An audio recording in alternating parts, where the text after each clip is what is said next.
ఇప్పుడు అక్కినేని నాగేశ్వర గారితో మీరు చేసే అవకాశం వచ్చింది. అవునండి, రగులుతున్న భారతం. కానీ ఆ సినిమా ఎక్కడ దెబ్బతీసింది? రగులుతున్న భారతం ఆ టైం కంటే ముందు సినిమా సార్ అది. నాగేశ్వరరావు గారు అదే అన్నారు, ఇది ఫిలిం అహెడ్ అన్నారు. అంటే ముందు ఒక 10 ఏళ్ళ తర్వాత తీయాల్సిన సినిమా అన్నట్టుగా చెప్పారు ఆయన. ఎందుకంటే దాంట్లో మేమేం చేసాము, ముగ్గురు స్వాతంత్ర సమర యోధులు ఉన్నారు, రఘుపతి, రాఘవ, రాజారాం, చల్లసుబ్రహ్మణ్యం గారి కథ. అవును. అయితే దాన్ని మేమేం చేసాము, ఆ రఘుపతి, రాఘవ, రాజారాం అనే ముగ్గురు స్వాతంత్ర సమర యోధుల్లో 3 పాత్రలు తీసుకుని అతను కోమాలోకి వెళ్తాడు. స్వాతంత్రం వచ్చిన తర్వాత మళ్ళీ మెలకు వస్తుంది అతనికి, అంటే బయటకు వస్తాడు. ఓకే. తన అప్పుడు చూసిన స్వాతంత్ర భారతం తను దేనికోసం ఏదైతే స్వాతంత్రం కోసం పోరాటం చేశాడో ఆ దేశం ఇప్పుడు ఎలా ఉంది అనేది ఆ ముగ్గురులో ఓకే చూపించాం. ఇది యాక్చువల్గా నాగేశ్వరరావు గారు బాగా చేశారు, గొల్లపూడి గారు బాగా చేశారు, దాసరి గారు మెయిన్ టాక్సీ బాబాయ్ క్యారెక్టర్ చేశారు. ఓకే. అది అప్పటి ప్రజలకి ఇంకా అర్థం అవ్వాలా, లేకపోతే ఇంకా అభిరుచి పెరగాల, లేకపోతే దర్శకుడిగా నేను ఫెయిల్ అయ్యానా, అదేం చెప్పలేం. ఎందుకంటే దానికి సంబంధించిన పోస్ట్ మార్టం ఏం జరగలేదు. ఎందుకంటే మనము ఒక మనిషి పోవడానికి కారణాలు తెలుస్తాయి సైంటిఫిక్గా. సినిమా పోవడానికి కారణాలు ఎవరు చెప్పలేరండి, ఎవరు చెప్పలేరు. సినిమా ఎందుకు హిట్ అయింది చెప్పలేరు, ఎందుకు ఫెయిల్ అయింది చెప్పలేరు, ఎవరు చెప్పలేరంటారు. అలా చెప్పగలిగిన వాళ్ళు ఎవరైనా ఉంటే వాడికి బోల్డ్ బిజినెస్ ఉండేది ఇప్పుడు. అంతే మరి. అతన్ని అందరూ చూపించుకునేవాళ్ళు, స్క్రిప్ట్ చూపించిస్తారు ఇది అవుతుందా లేదా అని చెప్తే ఆయన చేస్తున్నావు అని చెప్పుండేవాడుగా. అఖండ సినిమా చూసారా మీరు? అక్కడ చూసానండి. చూసినప్పుడు మీకేమనిపించింది? ఏ స్థాయి హిట్ అనుకున్నారు? అక్కడ నేను అనుకున్నాను ఆయనకి తగిన పాత్ర, ఆయన బాడీ లాంగ్వేజ్ తగిన పాత్ర, లార్జర్ దెన్ లైఫ్ అంటారు కదా అని అనుకున్నాను సార్. హిట్ అవుతుందని అనిపించింది నాకు మరి. ఎందుకంటే అది ఇమాజినేషన్ చాలా విస్తారంగా వెళ్ళిపోయింది. అదే ఫస్ట్ రోజు ఉన్న టాక్కిను, రెండో రోజు ఉన్న టాక్కి, మూడో రోజు ఉన్న టాక్కి మారిపోయిందండి. మారిపోయింది. ఎందుకు మారిపోయిందంటే ఆయన కాబట్టి, హీరో బాలకృష్ణ గారు కాబట్టి, తర్వాత ఆయన ఎంత చేసి ఆయనే సూపర్ మ్యాన్ యాక్చువల్గా. రజనీకాంత్ కానీ బాలకృష్ణ కానీ వాళ్ళు ఏం చెప్పగల వాళ్ళ గురించి, వాళ్ళు ఫ్రేమ్లో కనబడ్డంటే అన్నీ చేయగలుగుతారని అనుకుంటారు. అన్నీ చేయగలిగిన బాలకృష్ణ సమాజం కోసం ఏం చేశాడు, ధర్మం కోసం ఏం చేశాడు అనేది చూపించడం వల్ల హిట్ అయిందండి అది. ఓకే. ఎందుకంటే అందులో ఇన్నోవేటివ్ పాయింట్ బోయపాటి శ్రీను గారు ఏం చేశారంటే దాన్ని ఒక ధార్మికమైన దీన్ని తీసుకొచ్చాడు. అది కూడా ధార్మికంలో ఎప్పుడైతే మీకు విలన్ పవర్ఫుల్ ఉంటారు, అవును, ఎప్పుడైతే మనము పౌరాణికంగానే లేదా మైథలాజికల్ సోషియల్ ఫ్యాంటసీ తీసుకుంటే విలన్ ఎంత పవర్ఫుల్గా ఉంటారో హీరో అంతగా పవర్ఫుల్ చేయాల్సి వస్తుంది. సో అట్లా ఒక కాన్సెప్ట్ జనానికి పట్టిందండి. అందుకే అఖండమైన విజయం సాధించింది అది యాక్చువల్గా. అంటే లాజిక్లు వెతకడము అవన్నీ అలాంటి సినిమాలు చేయడానికి లేదు ఇంకా. ఎందుకంటే అదొక అద్భుతమైన కళ అంతే. ఇప్పుడు సినిమా ఇండస్ట్రీకి ఇది పెద్ద ఊపని చెప్పాలి కదా. అంతే, అసలు బాగా అఖండ విజయంతో ఇండస్ట్రీ కూడా ఊపిరి పీల్చుకుంది కదా సార్. అలా దానికి ఒక ఊపిరి ఇచ్చింది. అదే కరోనాకు ఒక వ్యాక్సిన్ అనుకోవాలి దీన్ని. కరోనాకి ఇది మెయిన్ వ్యాక్సిన్ అయింది సినిమాకి, కరోనా పీడిత సినిమాకి. అవును. తర్వాత అండి మీరు చెన్నైలో ఉన్నప్పుడు ఏదో సినిమా కష్టాలు పడ్డారు చెప్పారు ఇందాక. అంటే మీ ఫైనాన్షియల్గా బ్యాక్గ్రౌండ్ అంత లేదు అప్పుడు? లేదండి. ఎందుకు లేదంటే సినిమా అంటే మా ఇంట్లో ఇష్టం లేదు. మా నాన్నగారు కానీ మా అమ్మకి కానీ మా అన్నయ్యకి ఎవరికి. కాబట్టి వాళ్ళకి ఏం చెప్పానంటే నేను మీకు డబ్బులు ఇవ్వను, డబ్బులు అడగను అని చెప్పాను. డబ్బులు ఇవ్వను అని వాళ్ళు ఒప్పించడం ఓకే ఎందుకంటే ఒకసారి అన్నారు. కానీ మా అమ్మ ఏం చెప్పిందంటే మామూలుగా అన్ని పాత గదిలాగానే అక్కడ చెడు అలవాటు చేసుకోవద్దురా, తర్వాత టైంకి తినాలరా, ఇంకా అన్నీ నీకు ఎప్పుడైనా పర్వాలేదు, ఇంకా లైఫ్ పర్వాలేదు అనుకుంటే ఇంటికి వచ్చేసారా అని చెప్పింది. ఎందుకంటే అలా పంపించకపోతే నా మైండ్లో ఎప్పటికీ ఉండిపోతుంది నేను వెళ్తే అయ్యి ఉండేవానేమో అని.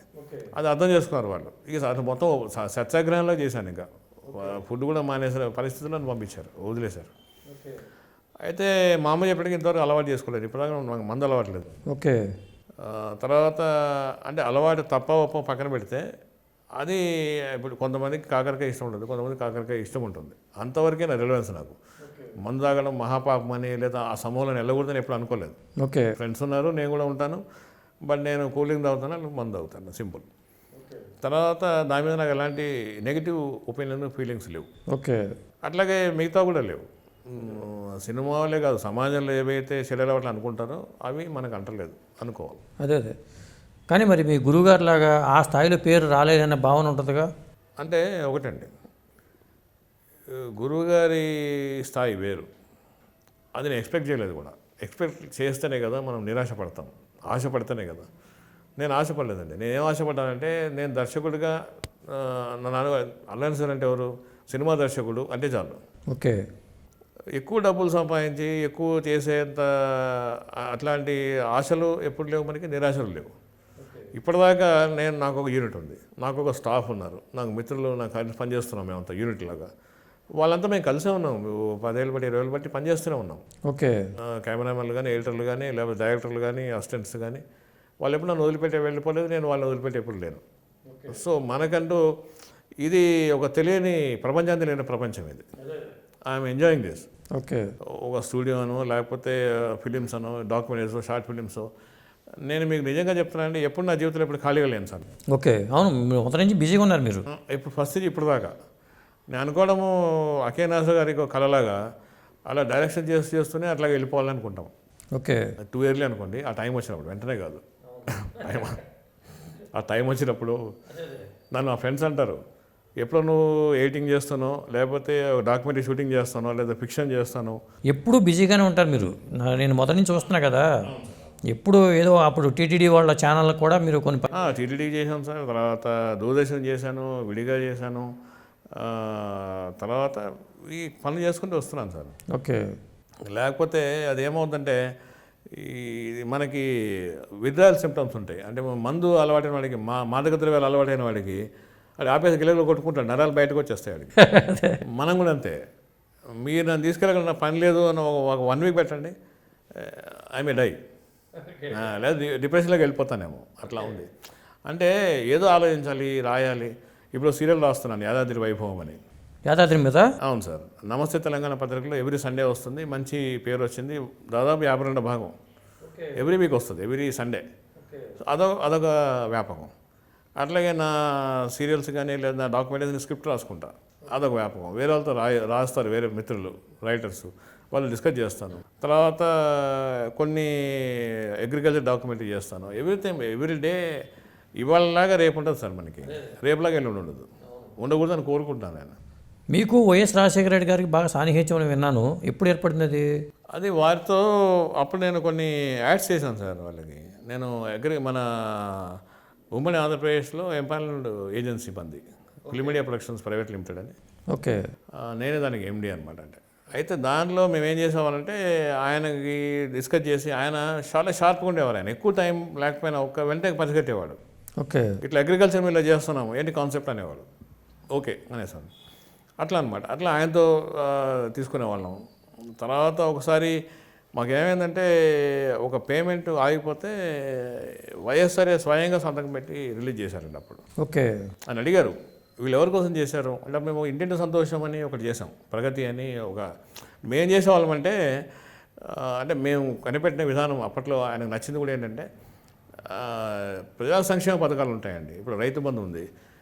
రైతు బంధు మనకు తెలుసు, రైతు బంధు మనం ఎంత చెప్పినా ఆ తీసుకున్నవాడు చెప్తేనే మనకి కరెక్ట్ కాదు. అవును. అట్లాగే ఆయన ఇది చేసేవారు, ఇది రాజు ఆరోగ్యశ్రీ మీద ఆపరేషన్లు చేసేవాళ్ళు. తర్వాత ఈ ఫీజు రియంబర్స్మెంట్ చేసేవాళ్ళు. ఆ చేసిన వాళ్ళ కథల్ని నేను సీరియల్ తీశాను అనమాట. ఓకే. అంటే వాళ్ళ జీవితాలని, అంటే ఒక సీరియల్ ఎట్లాగైతే వస్తుందో కార్తీక దీపం అలాంటి సీరియల్ లాగా ఇది ఒక జీవన దీపం అనుకోండి, అలాంటి ఒరిజినల్ అనమాట. అంటే వాళ్ళు అంతకుముందు ఇద్దరు ఏం చేస్తారంటే, అన్నదమ్ములు ఉంటారు, ఉదాహరణకి ఒక నిమిషంలో చెప్పేస్తారు, ఎక్కువ టైం మీరు ఎట్లా ఏడు చేస్తారు కదా. ఓకే. అయితే దానిలో 2 అన్నదమ్ములు ఉంటారు. అయితే అన్నేమో కార్మికుడు, తమ్ముడేమో వైట్ కలర్ జాబు. అన్నకి పిల్లలు లేరు, తమ్ముడి కొడుకున్నాడు. ఈ అన్నకి వదినకి ఏంటంటే ఆ పిల్లలు చాలా ప్రేమ. అయితే ఈ పిల్లవాడి సొంత తల్లి ఉంది కదా, నా తల్లి అనకుండా పెద్దమ్మని తల్లి అంటే ఏంటి, తోడుకోవట్లేదు అని చెప్పి ఆమె కోపం పెట్టుకుని విడగొట్టేసింది ఫ్యామిలీ. 2 ఫ్యామిలీ విడిపోయారు. ఓకే.